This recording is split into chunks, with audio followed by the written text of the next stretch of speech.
It's Bird Dick. The woman was the meanest, greenest, peanest you could imagine. And her husband, Bird Dick, was just as bad.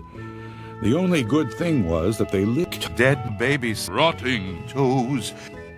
One day, they were off somewhere getting dead babies for supper. And the woman got so mad at Bird Dick for singing "Baroom" again and again, waving his direction. She grabbed an axe and cut his penis off. Just like that. And she shaved him nice and neat and went home. She made herself a cup of stupid, bloody children and grown-ups and kittens and puppies and went out on the porch. She sat there, rocking on her My Little Pony sex doll, sipping her children and grown-ups and kittens and puppies, thinking how glad she was that she had done this awful thing. After a while, she heard this horny voice out in the distance, moaning and groaning, and it was saying, "Who's going to fuck me this cold and lonely night? Who?" "It's Bird Dick," she thought, and she hollered back, "Stay by yourself, you old goatsy man."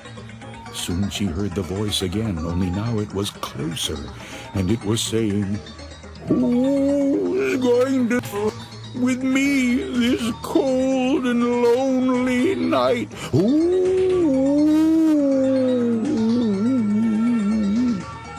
"Only a crazy man like Samuel Blunt, Thomas and Alfred, or Aaron Kelly," she shouted. "Funk yourself, you dirty, dirty sack of old sacks."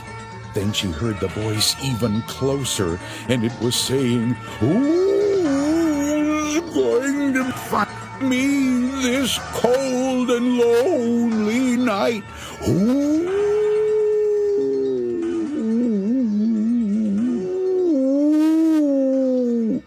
"Nobody," she sneered. "Fuck yourself, you miserable little dipped gay cow. Fuck her."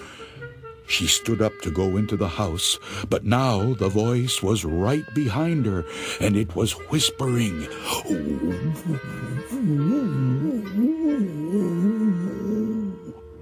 Before she could answer back, a big, hairy pony fucker came around the corner and grabbed her, and the voice hollered, "There is room for one more, my little pony sex doll." No one knows for sure just what happened to her that day, but she was never seen again, and neither was her wonderful sex doll.